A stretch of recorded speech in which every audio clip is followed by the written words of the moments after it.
আসসালামু আলাইকুম। কেমন আছেন সবাই? আশা করছি যে যেখানে আছেন সবাই ভালো আছেন।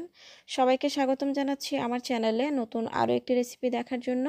আর আজকের রেসিপিতে থাকছে টক ঝাল মিষ্টি আমের আচার। আর এই আচারটি একদমই রোদে দেওয়া ঝামেলা ছাড়া কিভাবে সারা বছর আপনারা সংরক্ষণ করবেন। আর আমার হাতে বানানো সবচাইতে মজার আচার ছিল এটি। খুব সহজভাবে রেসিপিটি আপনাদের মাঝে তুলে ধরবো। তো আশা করছি আমার আজকের রেসিপিটি ভালো লাগবে। ভালো লাগলে অবশ্যই লাইক, কমেন্ট এবং বেশি বেশি শেয়ার করবেন এবং আমার চ্যানেলটিকে সাবস্ক্রাইব করে আমার চ্যানেলের সাথেই থাকবেন।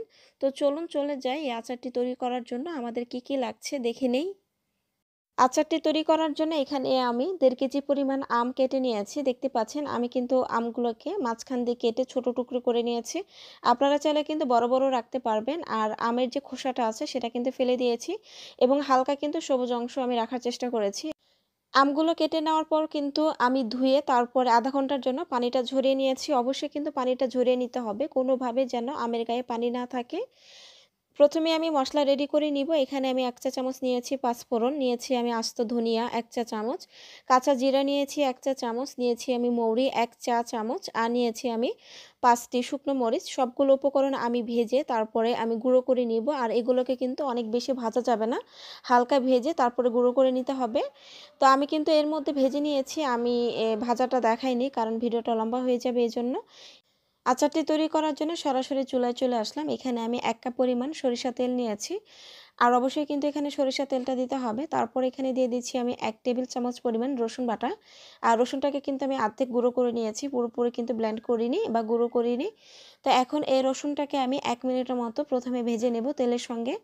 আর রসুন দেওয়ার পর কিন্তু এভাবে ফুলে উঠবে। ভাজা হয়ে গেলে এখানে দিয়ে দিচ্ছি আমি সরিষা বাটা 1 টেবিল চামচ পরিমাণ। আমি এখানে সাদা সরিষাটা নিয়েছি। আপনারা চাইলে কিন্তু এখানে কালোটাও নিতে পারবেন। তবে যদি কালোটা নেন সেক্ষেত্রে কিন্তু পরিমাণে একটু কম দিবেন।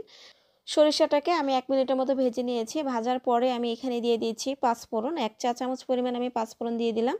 দেওয়ার পরে আমি আবারও কিন্তু 30 সেকেন্ডের মতো ভেজে নেব। তো ভাজা হয়ে গেলে এখানে আমি দিয়ে দিব আম। আর আমের গায়ে যেন কোনোভাবে পানি না থাকে এটা কিন্তু আপনারা একটু ফলো রাখবেন। আর আমটাকে কিন্তু কেটে আধা ঘন্টার জন্য পানিটা ঝরিয়ে নেবেন। তো আমগুলো দেওয়ার পরে আমি নেড়ে চেড়ে তারপরে এই তেলের সঙ্গে ভেজে নেব 2 থেকে 3 মিনিট। এই সময় কিন্তু চুলার জালটা মিডিয়ামে রেখে তারপরে কিন্তু জাল করতে হবে, না হলে কিন্তু মশলাগুলো পুড়ে যাবে। আর কোনোভাবে যেন মশলা না পুড়ে, মশলা পুড়ে গেলে কিন্তু আচার থেকে বাজে একটা গন্ধ আসবে। তো মেশানো হয়ে গেলে এখানে আমি দিয়ে দিচ্ছি হাফ চা চামচ পরিমাণ হলুদের গুঁড়া। তারপর এখানে দিয়ে দিচ্ছি আমি হাফ চা চামচ পরিমাণ মরিচের গুঁড়া। আর এটা কিন্তু কালারের জন্য দিয়েছি। দেওয়ার পরে আমি সবগুলো উপকরণ আবারও ভালোভাবে মিশিয়ে নিব এবং এই আমগুলোকে আরও 2 থেকে 3 মিনিট ভেজে নিব। মোট 5 মিনিটের মতো আমি এই আমগুলোকে ভেজে নিয়েছি। তো ভাজা যখন হয়ে গিয়েছে এখন কিন্তু এখানে দিয়ে দিচ্ছি আমি গুড়। আমি 2 কাপ পরিমাণ গুড় দিয়েছি। আমি যে পরিমাণ আম নিয়েছি এর জন্য কিন্তু 2 কাপ পরিমাণ গুড়েই হয়ে যাবে। আপনারা চাইলে কিন্তু এই আচারটি গুড় এবং চিনি দিয়ে কিন্তু করতে পারবেন। তবে আচারটি আমি গুড় দিয়ে তৈরি করব কারণ দেখতেও কিন্তু বেশ ভালো লাগে এবং খেতেও কিন্তু অনেক মজার। তো আমি 2 কাপ পরিমাণ এখানে গুড় দিয়ে তারপরে আমি উল্টিয়ে পাল্টিয়ে মিশিয়ে নিয়েছি। আস্তে আস্তে কিন্তু গুড়টা গলতে শুরু করবে। দেখতে পাচ্ছেন গুড়টা কিন্তু গলে গিয়েছে। এখন এখানে দিয়ে দিব আমি ভিনেগার। আমি 3 টেবিল চামচ পরিমাণ ভিনেগার নিয়েছি। আর ভিনেগারের পরিমাপটা কিন্তু আপনারা ঠিক রাখবেন। আপনারা যদি 1 কেজি পরিমাণ আম নেন তাহলে 2 টেবিল চামচ পরিমাণ দেবেন। আর আমি যেহেতু 1.5 কেজি পরিমাণ আম নিয়েছি সেজন্য কিন্তু এখানে 3 টেবিল চামচ পরিমাণ নিয়েছি।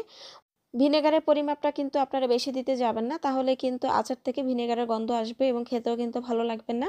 আর এই ভিনেগারটা কিন্তু এই আচারটিকে সংরক্ষণ করবে দীর্ঘদিন, 1 বছরের অধিক সংরক্ষণ করে তারপরে খেতে পারবেন। অবশ্যই কিন্তু ভিনেগারটা দেওয়ার চেষ্টা করবেন। অনেক আপুরাই কিন্তু বলে থাকেন যে লেবুর রস দেওয়া যাবে কিনা, এখানে কিন্তু কোনোভাবেই লেবুর রস কিন্তু দেওয়া যাবে না। তো দেখতে পাচ্ছেন আমগুলো কিন্তু আমার সেদ্ধ হয়ে গিয়েছে।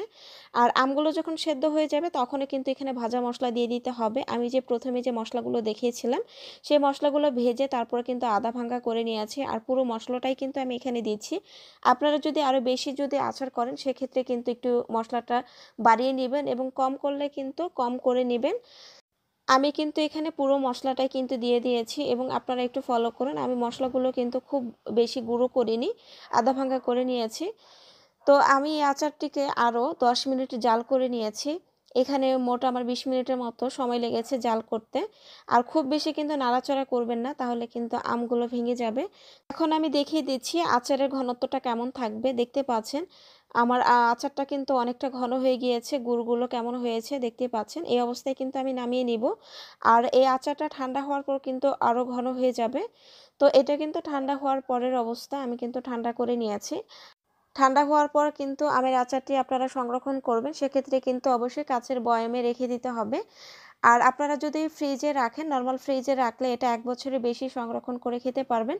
আর যদি রুম টেম্পারেচারে আপনারা সেক্ষেত্রে ৬ মাসের মতো আপনারা সংরক্ষণ করে খেতে পারবেন এবং মাঝে মধ্যে কিন্তু একটু রোদে দিবেন। তাহলে কিন্তু আমের আচারে ফাঙ্গাস পড়বে না।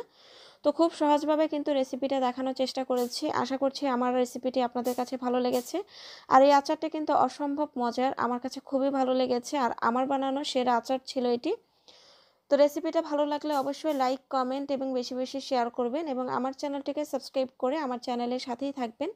এখন যেহেতু বাজারে ভরপুর কাঁচা আম পাওয়া যাচ্ছে, কাঁচা আম ফুরিয়ে যাওয়ার আগেই তৈরি করে নিন এই মজাদার আচারটি। এতক্ষণ থাকার জন্য সবাইকে অসংখ্য ধন্যবাদ। সবাই ভালো থাকবেন, সুস্থ থাকবেন। আল্লাহ হাফেজ।